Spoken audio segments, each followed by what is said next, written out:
we ali mu mukutu gwaffe guno ogwakojja Kagato exclusive ali ku Focus 256 extra. We bali nnyo okubeera ng'okikola, we bali nnyo okubeera ng'otugoberera mulundi mingi gye muzze mutugoberera mu episode zaffe ez'enjawulo, era naffe ne tugamba nti kituufu mwe mutufuula ab'amaanyi mutwongere okusubscribinga, kwawule twongere okusubscribinga okwo ennamba neeweera nnyingi, abantu bongera naffe okutwesiga era abalala, ate era naffe ne tubeera nga ebitukola tubifunamuko ka airtime ne ka transport akasobozesa okuba nga tubikola buli mulundi. Kale no lunaku lwaleero ndi ne Kojja tugenda kutunulira ku bintu bingi nnyo ne twagala tukwanjulire omuyimbi gwe bayita Elly Wamala, era tugenda kuba tumukuwa mu episodes ez'enjawulo. Elishama Wamala ono bingi byakoze oba bingi byakola mu music yattu ow'eggwanga lyattu Uganda, ate era kiteeberezebwa okubeera mbu ye yandibadde n'erinnya erya jjajja wa Kadongo Kamu, kuba ye commercially yasooka okulikodinga oluyimba olulikodinga mu history w'eggwanga lyattu Uganda. Y'omu ku byafaayo bye. Nnyimba nyingi zaalina ennungi ennyo, ate era tugenda kutegeera obuvo n'obuddo. Ndireko Jono abe nga mutemeratemera nga twatematema episodes endala zonna bwe tugenda okukola ne ku eno okuva ku ntandikwa mpaka ku nkomerero. Kojja wangi sebo nkwaniriza. Kale sebo Obulamu bugamba ki? Obulamu bulungi sebo. Bimuteye sebo. Webale kubeerayo. Kale sebo. Kojja mbuuliza ku balabi baffe. Balabi baffe balamusizza nnyo abalabi baffe aba Kagato Kojja Kagato exclusive. Yes. N'aba Focus TV yange balamusizza nnyo. Mwebale byonna bye mutukoledde, tusiima ne sekusiima yenna olw'engeri gye mutukozeemu obulungi obutagambika. Naffe tweyama tujja kusigala nga tubawa ebyo bye tulowooza nti oba oli awo birina kye bibongerako era nga byongera okwerula n'okugaziya obwongo bwammwe. Kojja olwo comment gy'obadde ogamba olwaki tugijjaawo? Olwo comment gy'obadde ogamba lwabadde luyimba? Oluyimba lwa Elishama Wamala. Waliwo oluyimba lwa Elishama Wamala oluyitibwa Ebinyumu byaffe, oba mmwe muyita Twalyako bye twalya. Yes. Lwafulumira ku alubamu emanyiddwa nga Sacramento mu 1994. So si 97. Abalala bagamba lwafuluma 97 nedda. Lwafuluma mu 1994 ku alubamu ebimanyiddwa nga Sacramento. Era lwafulumira mu studio emanyiddwa nga Nick Studio ey'omwogenzi Alex Ngabaye, yalinga awo awali Kyakuwa. Awo Kyakuwa weeri mu studio we yalinga bagiyitanga Nick Studio nga munannyini ye Alex Ngabaye. Kale ako Kojja katereezezza olwo yageze mu comment section ng'alina byagezaako okuba ng'ayogerako nga twagamba nti ffe comment section zammwe tugitwala nti kitono, buli kyoteekamu tukijjamu oba tukiraba tukisoma tumala ne tujja ne tukirambulula, era Kojja abadde atereezaamu awo. Kojja wangi tutandike ku omukulu Elly Wamala. Elly Wamala. Elly Wamala ate nze nina obuzibu naye. Oli wabuuza ekibuzo nti Elly Wamala ono yaani oyinza mwanukula otya naddala musically? Elly Wamala nkugamba nti y'omu ku bayimbi Uganda beerina abaasookawo mu kuyimba ennyimba ez'endongo nga basanyusa abantu. Esebe era ye Munnayuganda eyasooka okulikodinga oluyimba ku jjinja, ku disiki oba ku mayinja, tugiyita lwakuba yeyitibwa disiki naye ku jjinja, n'agenda n'aluta likodinga nga abantu baluwulira.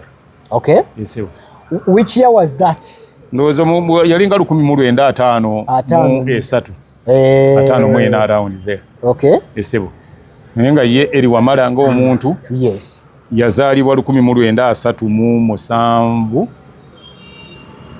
1900 ali mu mwaka gwa 1937.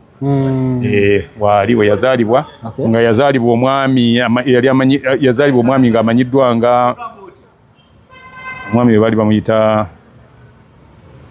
Maama Kayinda, bamuyitani naye nga maama we ye yali ayitibwa Gladys. Era nga Gladys Nabutiti yali mukyala w'Embaale eyo ndowooza. Bulukyeke abiyita Bulukyeke. N'azaalibwa era nga kitaawe yali musajja ayagala ennyo abakyala era yazaala abaana 19 yazaala abaana 19. Taata wa Elishama Wamala yali musajja yali amannya ge yali ayitibwa Ignatius Mutambuze era nga yali musajja kiraaka, yali akola bwa kiraaka oba kiraaka okitegeera ennaku zino kibayita secretary yes. Yali kiraaka kugombolola ng'ayagala abakazi ne sekwagala yenna abaana 19 era nga yali yeddira ngabi. Omwami Mutambuze Ignatius yazaala abaana 19 era Elishama Wamala eddala nga ye Lukwata yerinnya ly'eddala Eva Smart Eva Green Eva Smart ye Walukagga oli Eva Green Elishama Wamala Lukwata naabanga yali mwana wa kusatu mu family eyo. Esebo Elishama Wamala alina Busega Bulenga n'Embaale bakwataganira wa azaalibwa yazaalibwa Mbaale n'avaayo taata we okuba yali gondi wa Gombolola najja eno n'atabeera naye ebbanga ddene n'amuteeka ewa mwami Kabanda e Bulenga gye yakulira era n'agenda n'asoma n'okusoma ekyamuyamba n'abandi yayitamu mangu. Esebo obuyigirize bwe buli kikuba ntuludde ku bantu b'akadongo kamu nga y'omu kwabo abasajja abayivu abaasomera ddala. Eri Wamala yali yasomera ddala yali muyivu ekimala nga muyivu ekimala kyotasobola kumuyisaamu maaso. Era nga yasoma paka university yazigenda na university n'agisomera ddala era nga nabadde njagala kulongoosa kiri kye nabadde gamba yazaalibwa nga ennaku z'omwezi 13 Desemba 1935 yes. Naye BMB yafa nga 22 August 2024 yafiira awo Mulago nga yalwala kansa w'emimiro gwe bayita throat cancer. Era Eri Wamala y'omu ku bayimbi abayimba ensi nekunakuna mu myaka gya 5 wonna awo nga muyimbi mukugu nnyo era kyaviirako ne Ssekabaka Edward Muteesa okumuyitanga ku mikolo gye nga yamuyimbira.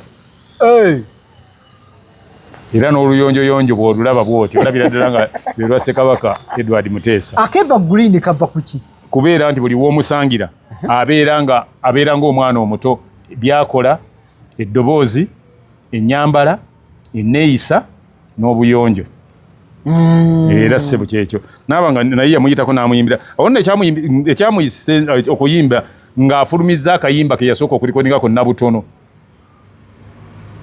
baakayitanga Nabutono bwe yakayimba n'akyamula nnyo abantu era okubwe yajjira mu mwaka gwa 1905 yali 5 yali ndowooza 59 bwe yafulumiza Nabutono ate mu 1974 yafulumizaamu oluyimba baluyitanga Viola Viola lw'owulira alufulumya 1974 n'afulumya Welcome to the Pope John Paul ow'omukaaga yalufulumya mu 1969 awo n'addamu n'afulumya oluyimba olulala akaana kakawalya mu 1974 akaana kakawalya wangambako kawalya ono gwe tumanyi owaffe Eklas Kawalya Kawanyana yali munywanyi we yali mukwano gwe nnyo bwe bayimba era gundi omanyi waliwo ekintu abantu kye bataategeera ate Eri Wamala ate teyasooka Kawalya kuyimba gundi yamusooka kuba commercial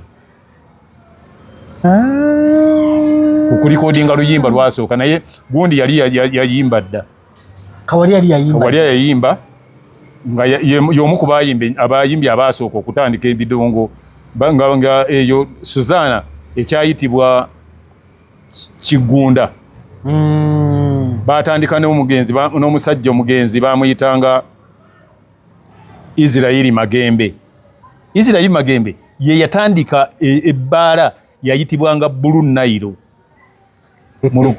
eyo mu mirembe gy'Abazungu bw'agitandika nga bagiyita Blue Nile yali awo woolaba essaawa ya Queen ndabawo mu luguudo awo wali oluguudo ebbaala eyo yali bagiyitanga Blue Nile kakati oluvannyuma abazungu bagenda okuyisaawo oluguudo ne bamusaba ne bamuwaamu ssente bamusasula ssente empitirivu bwe bamusasula Blue Nile evaawo bali bagundi bakiwanuka batandika White Nile bamuduwa erinnya eryo yali baguza bagifuule bali Africa White Nile n'abaguza wano mu Uganda kye tutera okuyita okutunda Goodwill ne batandika White Nile era yetenda Blue Nile nenzija nenkugula buli kimu kati Blue Nile nevaawo bali ne bagitwala ne bakola White Nile awo era gundi Israeli Magembe gye yalinga akola ki gye yatandikira eyo kojja wangi ogambye Kawalya yasooka yali mu myaka baali batya myaka gundi yali mukulu era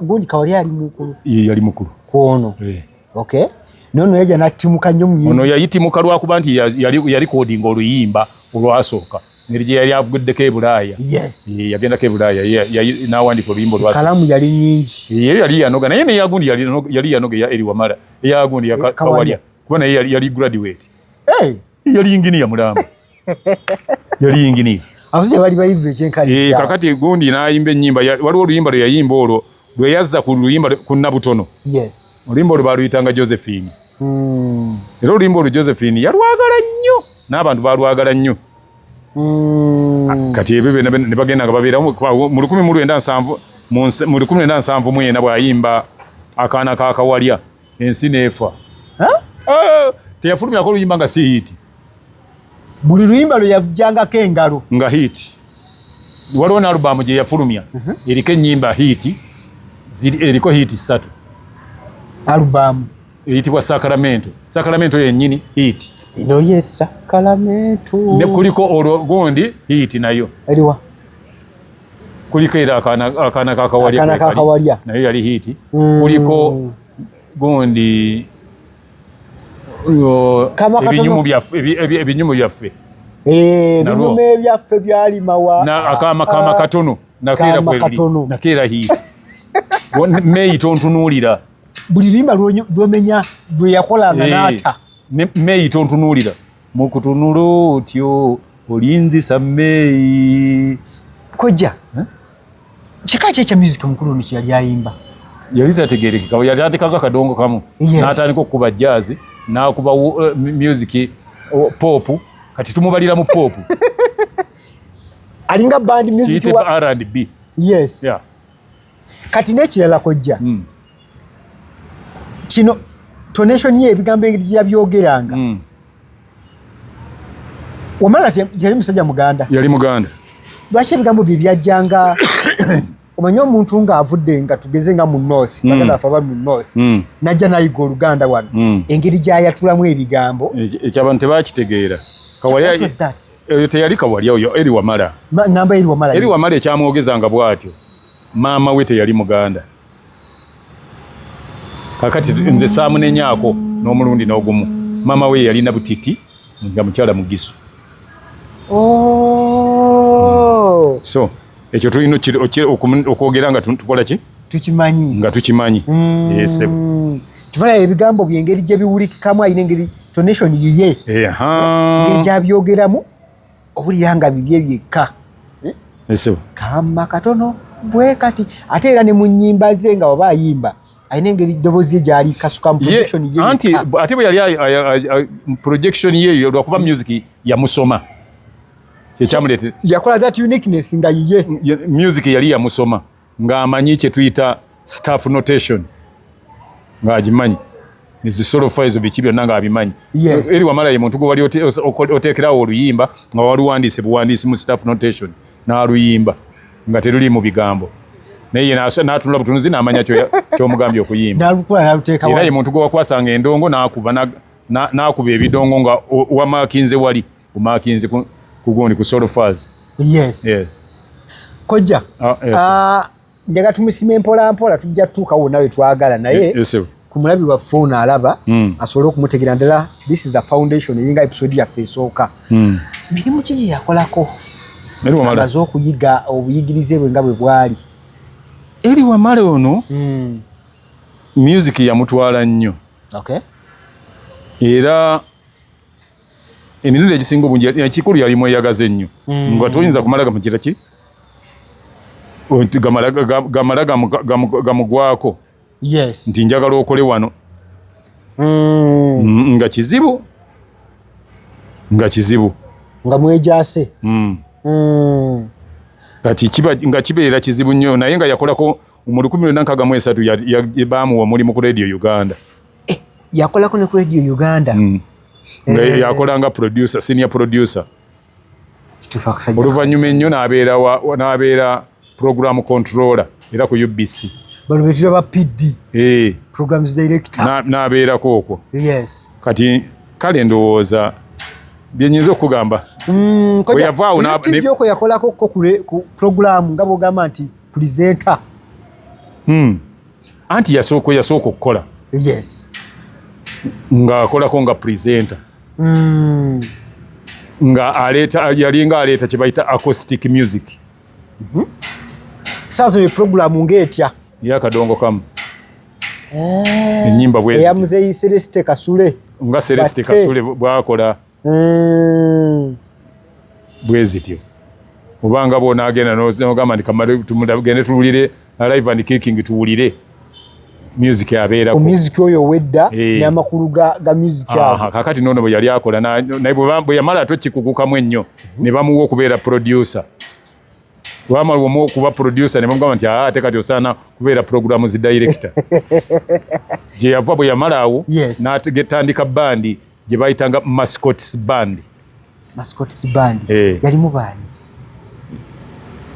yalimu abayimbi beyatandika nabo sikyajjukira bulungi naye nga omu kubo abo bagundi bajjuli Sessanga baalimu mwalimu Kabuye Sembogga mwalimu abavuka bamuyitanga Kato ne Waso baalingamu abaana abo naye abaana abo babaafa n'okufa kati bwali bulungi nnyo bwana obwo gundi naye yalimuuko eri wamala bagundi bamuyambako bakawali awo ng'atandika ne Tone Sengo naye era n'amuyambako ne bakola bulungi eringa practice ze yazikoleranga awo awali Standard Chartered Bank nga wakava ku gundi ku mapeero okukirira bwoti awo walingawo bbaala bagiyitanga odokomiti naye odokomiti eyo okufuuka odokomiti edda yali eyitibwa Palm Tree Bar and Night Club mu maaso ga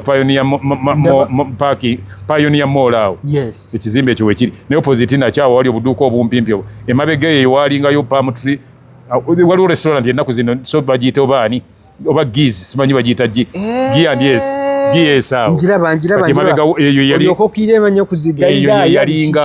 yalinga Palm Tree Night Club kati awo eri wamala we yalinga akubira naye nga amakage by then gaali wali awali Zainabu Nasale School awo ku Kavule Makerere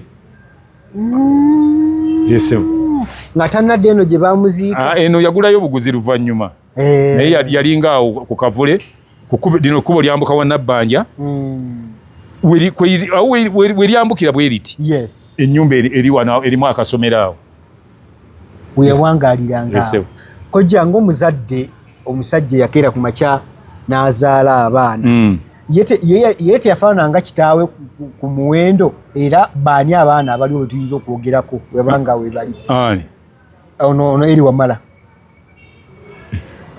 yazaalira ddala abaana bangi yali ayagala kwenkanya kitaawe yali abuzaako bana eri Wamala kitaawe yalina 17 ono yazaala 13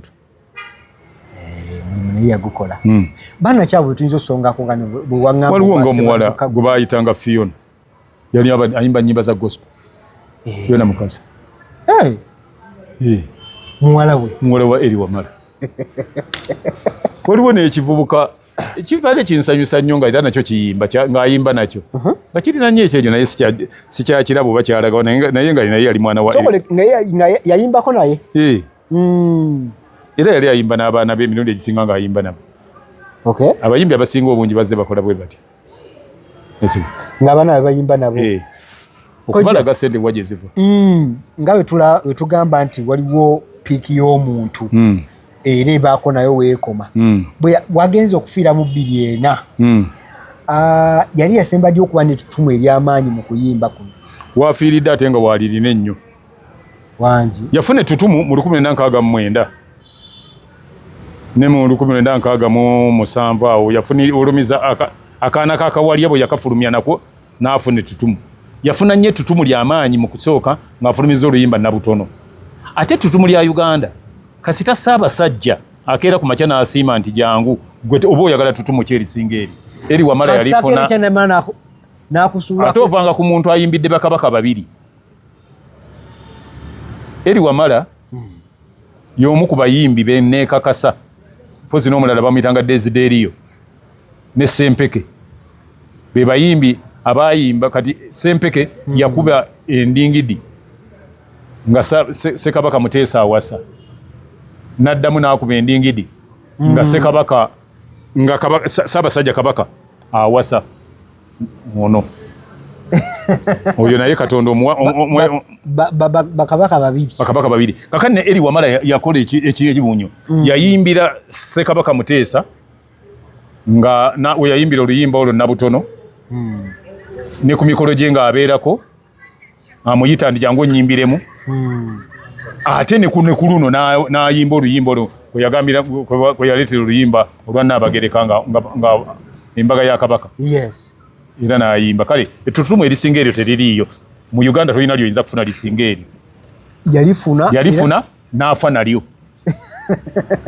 Tewali muntu wano yafuna mukisa ogwo guyimbirawo Kabaka mirundi ebiri omulala. Bakabaka ababiri, sigamba Kabaka mirundi ebiri. Kabaka oyinza omuyimbira n'emirundi 10 naye bakabaka babiri. Yayimbira Ssekabaka Muteesa n'ayimbira ne Kabaka Mutebi. Empologoma y'eddembe. Byebyo mukama wange. Kale nkakasa nti nno tujja kwongerako njabaleetera ebirala. Manyi nabagambye kojja tetugenda bapapira. Tujja bava kumu ng'ali akatogo basobole okubeera nga bamanya. Manyi kiruma nnyo buli tubawaako akatogo bagenda mu comment section ne babuuza ne babakubye babuuza. Kati ffe tusinzirako ebabuuza netubitaanya oba netubitereeza bulungi n'obeera ng'omanya ekyo kyobadde tomanyi. Tubajjukiza bujjukiza nti kiyitibwa bicycle kick kikyagenda mu maaso era nga kikoze obulungi obutagambika. Abantu okuva mu mawanga mu bitundu mu ssemazinga ez'enjawulo bagenda beebuuza nti ddala gwe kirungo ki kye wateeka mu bicycle kick? Omuntu n'abanga kaakati ennaku zino abeerawo ng'okugulu kwa tripod. N'abeera nga ne bwe bamukuba emigo bana bwe baakubye taliiko ati baatukozesezza nnyo. Omanyi baatukozesezza nnyo nga tuyonja eggwanga. Yavaayo nga alistade bakuba emigo gyo mu tawuni omukyala n'akwaniriza kuba bw'anaakusekerera ndi bakukubye alina kyajja okufiirwa. Ojja kuba ku bicycle kick essimu eri 0752 4 3 2 weefunire package yo. Kale tetuyinza kuba ntusukka wano badde mulayi mulungi okuva gye twatandikidde. Nze Ade Obofosi Muyanja mbadde ne Kojja Kagato nga tuyisa mu nsonga za ebyafaayo bya Eri Wamala. Tusikana vidiyo ezijja mu maaso awo nga twogera ku bintu eby'enjawulo, achievements ze, ennyimba ez'enjawulo, albamu ze na bintu bingi nnyo by'ojja okubeera ng'oyiga ku Eri Wamala. For now. Bye bye.